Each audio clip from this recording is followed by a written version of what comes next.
Hello friends, it's Cami again, and today I'm going to be teaching you how to weave on a cardboard loom, not needing any yarn at all. So weaving is a method of producing textiles in which two sets of yarn or thread are essentially interlocked to form a fabric. Other methods of weaving that you probably know are like knitting, crocheting, and felting. So to weave, you need a loom, and essentially a loom is what holds the warp string in place, which holds everything you're weaving all together, and the weft, which is what makes up the design. So we're going to be making this out of cardboard. So what you'll need for this project here is some cardboard, scissors or an X-Acto, just something to cut, some straight edge, a comb or a pick or a fork, a needle, the longer the needle the better, that's a crochet needle, some thread, any type of glue, hot or regular, some tape, and I put yarn here, but I didn't want to use yarn because I wanted to knit a scarf later, so some yarn or any scrap fabric, anything like that. And as always good to have a friendly plant. Today we have Nina, as in Nina Simone. I have 20 plants, and they're all named after artists of all sorts. I think all my poses are actually named after jazz musicians, so that's nice. But let's start off by building the loom. So I'm just going to sketch out what the loom is going to look like. I decided to make mine 8 inches by 6 inches. You can use any size you want, really. And up top, I am drawing out some teeth, which is what the warp is going to be intertwined through, which you'll see later. And I'm making them 1/4 of an inch apart. And I'm also marking out these kind of spacers on each end just to lift up the entire weaving so it's a little bit easier to work through. And this will make sense when you see it later, I hope. So now I'm going to start making the loom. I'm going to cut out that 8x6 square out of cardboard. As a tip, I like to use a metal cutting rule when I use an X-Acto knife to help me cut straight lines, and also if I use a plastic one, it would nick it. So a metal cutting rule is the way to go if you have one. And after I cut out the loom, I'm going to use the excess to cut those spacers that I was talking about. You want the spacers to be the same width as the loom, and I'm making them 3/4 of an inch thick. And I'm cutting out at least 4 because I want to stack them on top of one another so that there's distance between the whole loom and where we're weaving. It just makes it easier to work with. Yeah. If you don't have cardboard, you can use chipboard, foam core, basswood would be nice, heavy cardstock perhaps. Any of these could work. So what I'm doing now is marking out the teeth 1/4 of an inch apart, and you also see me draw a line 1/2 inch down from the top, and that just ensures that the teeth are deep enough to actually hold the warp string. Because it's better to have the teeth be too deep than for them to be too shallow. It just makes it easier to work with.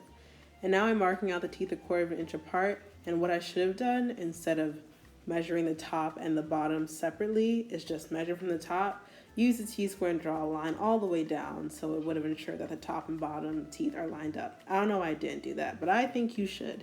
And now I'm cutting out the teeth. It doesn't matter if you go past that 1/2 inch line you drew because we're going to cover it with these spacers anyway. So now I'm stacking 2 on top of each other with some hot glue, and normal glue would work fine too, and just lining that up with that 1/2 inch line.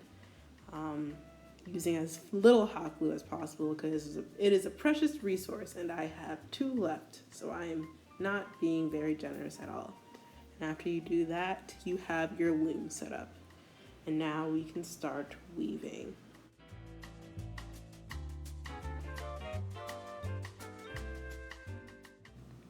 I just showed you how to make the loom correctly, but you'll see that the loom on the left is the one I made first, and the teeth are much shorter, and it made it so much harder to work with when I started weaving.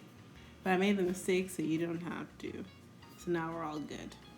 But now that we made the loom, now we can finally start weaving. So the first step is to wrap our warp string. Say wrap warp 5 times fast. We're gonna wrap the warp string, and that again is what holds everything together.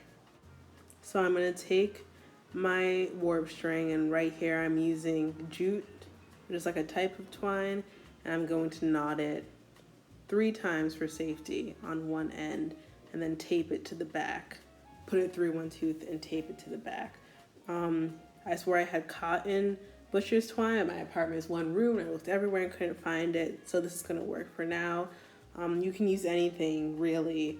You don't want it to be too stretchy or else it will warp. You can even use yarn, but be aware that whatever you use will show through when you're weaving most likely. But now what I'm doing is I'm going down around the tooth and back up. Down around the tooth and back up again and again. There's nothing on the back. This is all just on the front. So I'm going around the tooth and bring it back up. And you want the string to be tight enough to where you can strum it like a guitar. And if it's not, go back and do it again, because if your string is too loose, it will make your life miserable later. And now that my warp string looks all good and tight enough, I'm going to take the other end and also tape it to the back. Ideally, I wouldn't be using drafting tape, but that's all I had. So a stronger tape will be your friend, because the drafting tape wasn't my friend during this process and it kept popping out.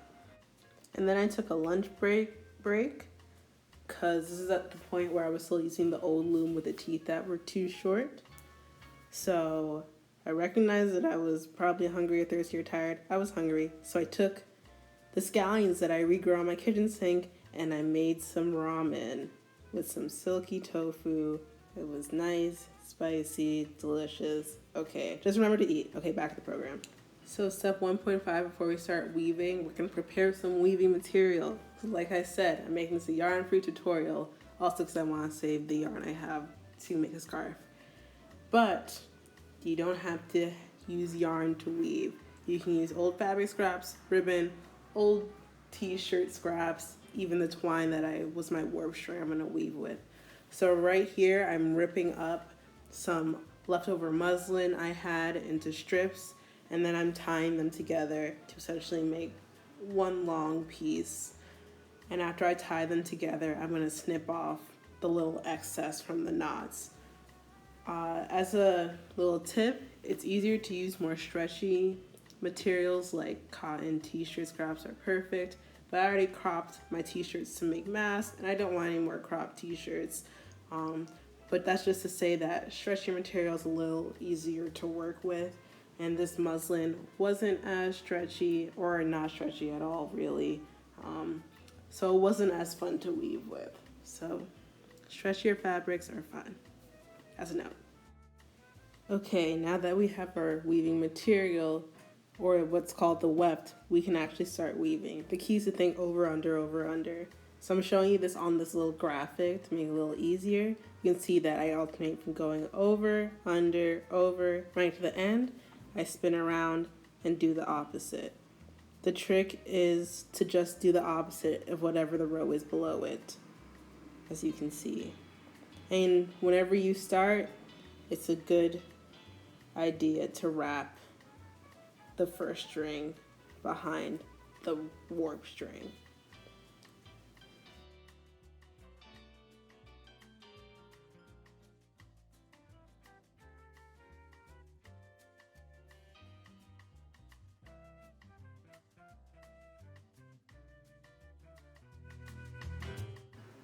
So here I am threading the crochet needle I have. The longer the needle, the better, honestly. This is what I have. And I'm going to double tie a knot to it. Or single tie, I guess. I only did single tie. You should do double. Double tie is better for double the insurance. And then once I have my needle threaded, you'll see I started going under first. So I'm going under, over, under, over, under, over, under, over. Again. This is where a longer needle would come in handy, or make your loom short enough or less wide so that your needle can cover the entire length of it. But once you thread it through, you can just pull your fabric all the way through. Once I switch materials, this will look so much nicer. Like I said, I didn't really like working with the muslin, but we still gave it a shot anyway. And once you pull it all the way through, you're going to take the pick or comb or fork. I have a mini pick that I carry around, so just coming to the rescue, and you're gonna bead down the fabric so you can pack it in. So if you want more of a tighter weave, you'll bead down the fabric more.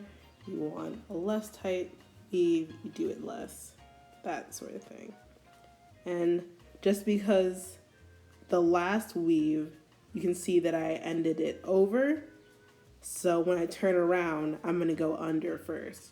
So a good trick to keep yourself on track is to just look at the last thing you did in that row and start at the opposite.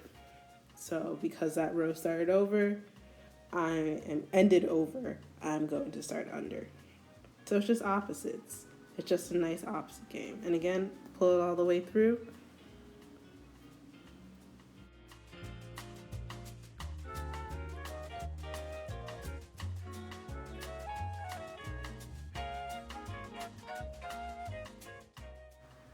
The knots were also, I just didn't like the muslin. The muslin was a mistake, but hey, maybe not a mistake. Maybe there's no mistakes. It's just an experimentation. We're just experimenting together. I'll give you the behind the scenes of me messing up. But then again, I took my little pick and beated it down. And you're gonna make some mistakes as well, because sometimes you forget to count, and before you know it, you like skipped a string by accident, which I'm gonna realize that I did here, and that I did multiple times, because apparently my brain wasn't working. And when that happens, you just have to pull it out and restart that row.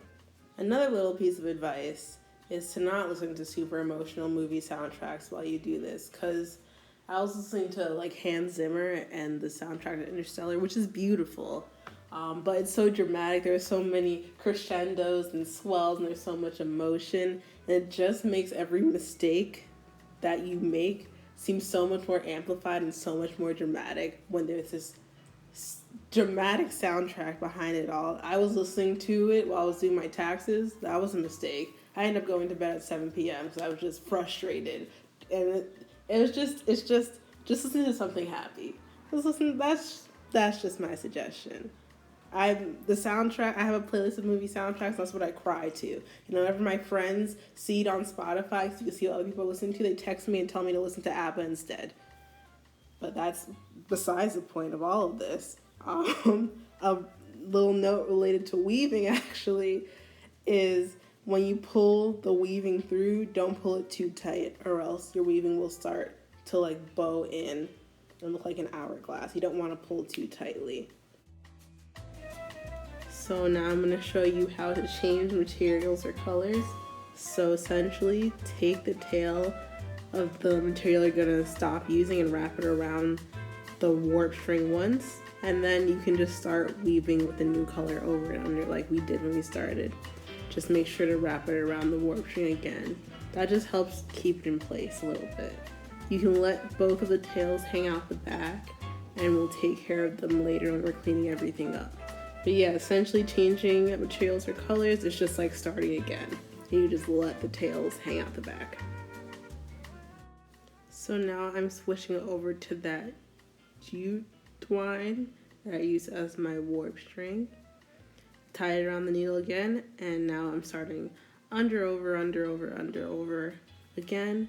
And I really liked working with this jute twine. I don't think I'm saying it correctly. Much better than I did the muslin, and I liked the way it looked a lot better. So again, once I made sure I did it correctly, I pulled it through. All the way through. All the way through. Don't make your pieces as long as mine maybe, because it's kind of annoying to work with. Beat it down with a fork and wrap the end around the string, the warp string once, just to keep it in place and let the tail hang out the back. I didn't do this when I first started with the white muslin, but at least I got to show you here. I'm doing the same with the other end of the white muslin and just wrapping it once around the string, just to keep everything nice and in place. And then we're going to go back through again.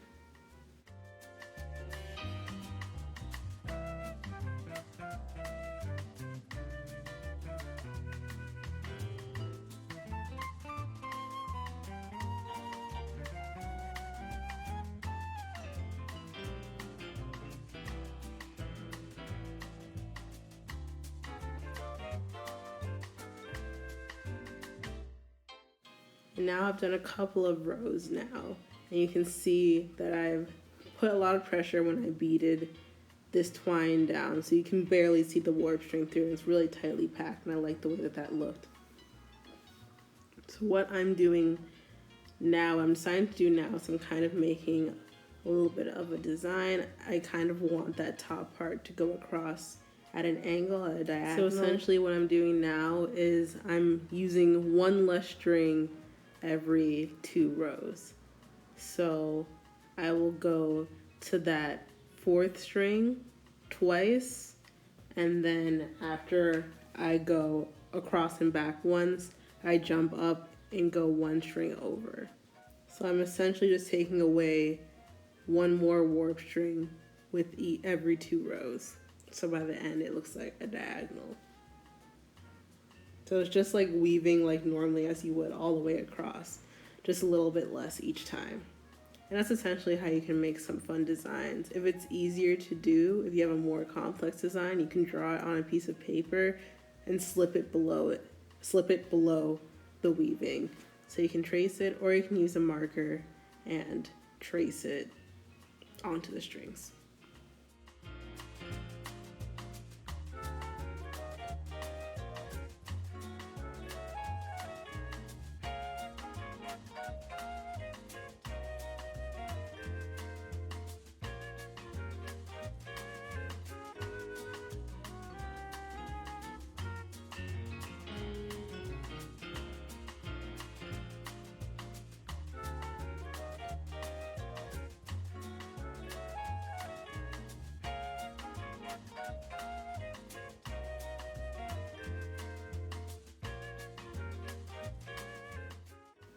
And you'll see that here I ran out of twine that I had, so I just took the tail and wrapped it around.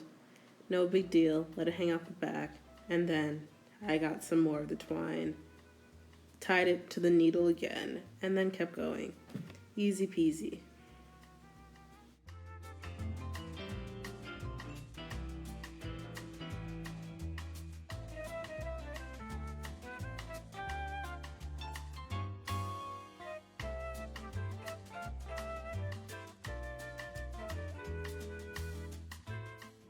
See, now I was cooking. See, once you get into a rhythm, it does get really meditative and nice. And I was liking the way this twine was looking a lot. And look, I just started that row. I took that end and wrapped it around the warp string again. But now we're cooking with gas. Now we're really moving. It also may have helped that I was listening to much happier music now.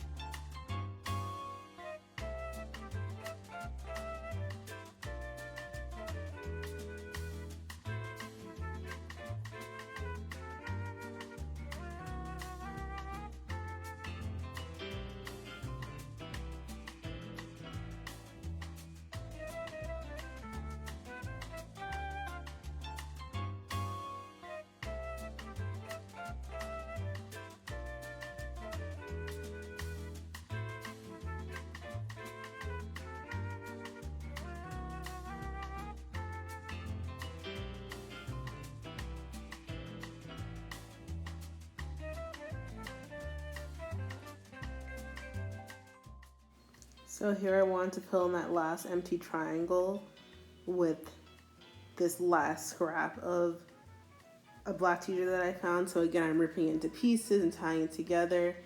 And this was a nice material to work with too, because it was cotton and stretchy. So I flipped my entire thing upside down just to make it easier to work with.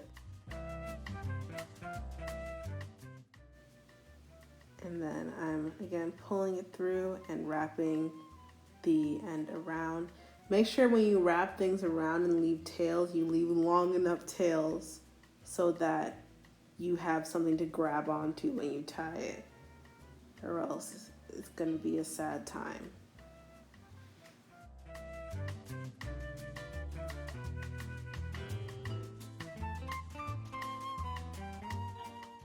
So to make the diagonal, I did the same thing. I would go up every row or every 2 rows and then go over and leave out a warp string. It's easier to do when I already had the rest of it done because I have no choice but to only go over so far. And then I'm just finishing up. Like I said earlier, sometimes the warp string peeks through, like you can see some of the twine through the black and that white muslin. So you can make it part of the design, whatever warp color you choose. And once you're done, you can either display it on the loom, kind of using it like a frame and prop it up like a picture frame, or you can take it off and do something with it. If you want to take it off, take one end of the one end and snip it so that the strings pop into 2s. And then once you cut all the pieces, you can tie off that end so that it doesn't unravel any further.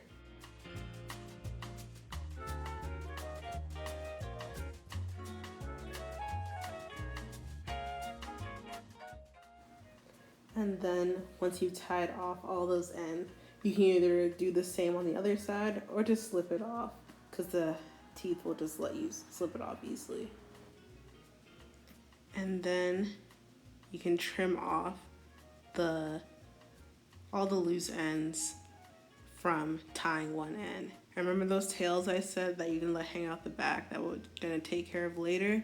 Now all you have to do is tie a knot essentially on each one to keep it in place. Then after you tie the knots and you have all these tails hanging everywhere, you can trim them because now everything's held in place and nice and secure. So I didn't like how this looked as like a little wall hanging, so instead I cut it up and made it into a coaster. Ideally, if you actually want to make a proper one, you would make a weaving the size of the coaster so it doesn't unravel. But, you know, this worked for now. We tried something new. Sometimes it doesn't always work the way you want, but we still got something cool in the end. And I really do like how that twine part turned out. So I'll do more of that next time. But thank you so much for watching this. I hope you learned something new, and I hope you have a nice day.